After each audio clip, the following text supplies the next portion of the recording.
Hello everyone, my name is Alexander and I love playing games on hardcore mode.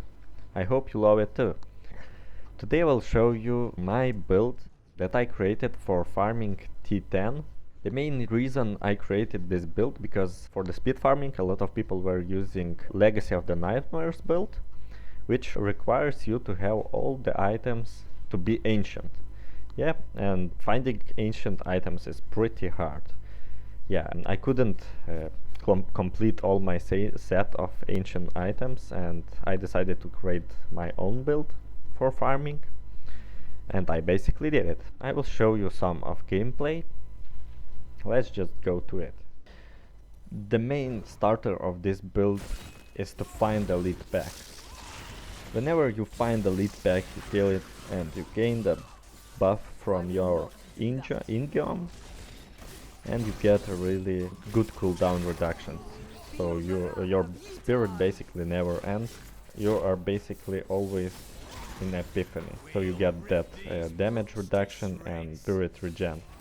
The main engine of this build is finding elite packs and shrines, because on the shrines you're also using the Nemesis bracers, which gives us another elite pack. Basically you can see I'm clearing pretty fast. Damage is swinging from around 10 to 20 billion crits, and it's pretty much enough for T10 clearing. I even tried this build with the 4 people and it still works, so it's pretty good. It's pretty good, and the main plus, it doesn't require any like ancient items, super items or anything, so it should be really good for the starters. So let's go to the items and skills right now. So for the main set I'm using Sunwuko set, which gives me ridiculous amount of 1500% damage increase on my Wave of Light. Also I'm not using the helm because we got a lot better helm, which increases our Wave of Light damage by 100. I believe it's the maximum is 150%, so it's multiplied by 1500%. And also as the bracers I'm using Pinto Sprite, which also increases our Wave of Light damage, and another multiplier is Kiyoshiro's Blade, which also increase our Wave of Light damage. So that's how we get like 20 billion damage crits. Also for the mage multiplying I got Focus and Restraint combo. As for all the items, I would suggest rolling as much dex as you can. Also on the rings, head, amulet, I would suggest rolling critical hit chance, critical hit damage. As for now I have almost 600 critical hit damage and 50% critical hit chance, and my gear is not nearly as perfect.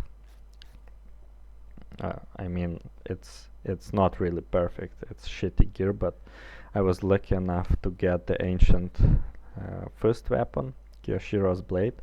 You need this weapon to get the mage multiplier. Before this weapon I was using the same weapon, just not ancient, so it was a little bit less damage but still enough to clear some mobs. We also need to have the belt, which gives us sweeping wind stacks every second. As you can see, I will cast a sweeping wind and it's 3 stacks, 6 stacks, 7 stacks, 9 stacks, 10 stacks. We always need to have those stacks, because if we don't have stacks we don't have damage. So that's pretty much all with the armor. And for the weapons, as I told already, we need Kiyoshiro's Blade, which gives us Wave of Light damage, and also we need Ingame, which restores our cooldowns.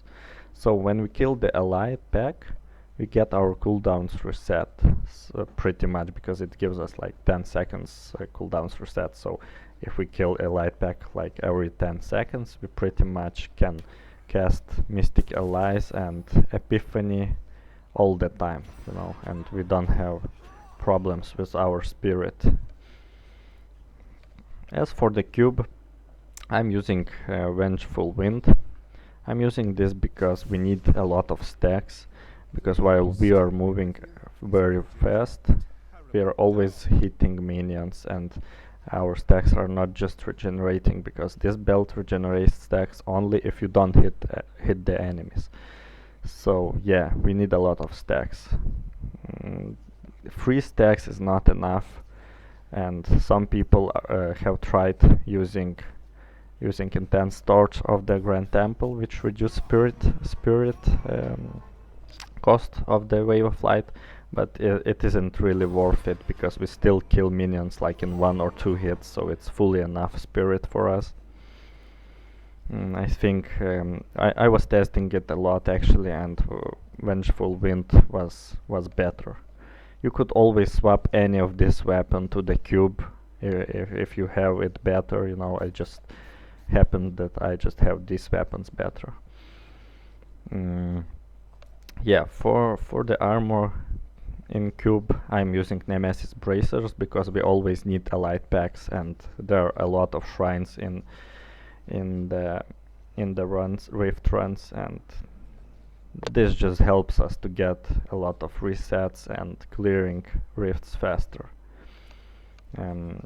Yeah, for the ring, we need to use the Grandeur. We are using this Spirit Stone instead of Sunwuko's helm, because so yeah, it really improves our damage for a lot. On Pinto's Pride, I would suggest rolling fire damage. Yeah, on the amulet you can also have fire damage, but it happened that I don't have it, but it's still pretty good amulet for me. As for the gems I'm using Bane of the Powerful gem, which increases our damage pretty much for 20%, because we are always killing the allied packs, and we will always have this 20% multiplier. For another gem I'm using Bane of the Trapped. It's also always added damage, like 30%. And another gem I'm using is the Stone of Vengeance. It's pretty good gem, because we are always trying to kill mobs from the distance. But another thing that we are trying to do is we are trying to hit mobs sometimes, because we need this focus and restraint combo of 50% plus 50%. So yeah, that's it for the gear. Now let's go with the skills. I'm using the primary skill. I'm using Fist of Thunder, because we need primary skill to activate our focus restraint combo. You could use not fully use focus restraint combo, just use one multiplier. 50% is still a lot, yeah. And then you could swap primary skill for Wave of Light, and secondary you could pick like Aura or something, Aura, Mantra of Salvation, or Mantra of Conviction for more damage. But I have tested it, and having more damage is really better. So yeah, I'm using First of Thunder, Quickening, because just sometimes really it might happen that you have no spirit at all, and you just make one hit and start doing your combo again. Yeah. As for the secondary skill, I'm using Wave of Light, Explosive Light rune, because it gives me almost half of the screen clear instantly. Pretty good damage.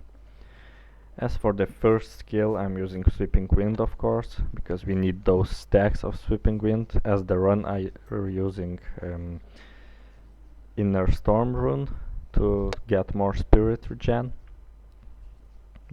All these other runes doesn't matter really, because we are not doing damage with our main damage dealer is not Sweeping Wind. So yeah, just take Inner Storm and be happy with your spirit regen.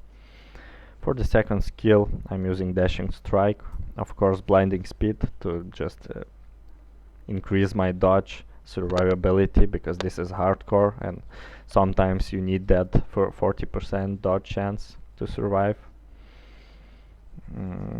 Yeah, for the first skill I'm using Mystic Ally, Air Ally, because we always need to pop that active when you regain some spirit. And yeah, I forgot to mention about my boots. We are using Rudest boots to get 2 Mystic Allies, so when we activate this skill we actually get two times that is written in here, so we get 200 spirit. It's pretty good deal. As for the fourth skill, I'm using Epiphany. It's really good for the survivability with the Desert Shroud rune, and it also regens spirit for us, so we pretty much can cast Wave of Light constantly. And with this skill it's pretty much activated all the time, because we are killing elites and our in-jump restores just 10 seconds, another 10 seconds, and yeah, we can have this skill on all the time, so it's pretty useful. As for the passive skills, I'm using, of course, near-death experience, because we are playing hardcore, and sometimes when you walking on those moltens or any other guys which can one hit you, it's pretty good skill. For another skill I'm using momentum, because we are always moving and it gives us additional 20% damage. Pretty good. For the third passive skill I'm using Seize of Initiative, because it gives us a lot of attack speed and it really helps just killing mobs really fast, you know. For the last skill I'm using Guardian's Path, just for more survivability as we are playing hardcore. You could try using Unity maybe, but it's not really worth it. So yeah, this is the best setup I came up with, pretty much. So all in all you have 55 million toughness, pretty good, and after the dash you have 93 million toughness, and when you pop your Epiphany you get almost 200 million toughness. It's pretty enough for Torment 10 runs. And as for damage, yeah, you can see we have like 1,400,000, and our crits are like 20 billion, so it's pretty enough for T10 runs, pretty easy. You could also do G-Rifts with this build, pretty easy. Yeah, and that's it pretty much. Thank you for watching and see you next time.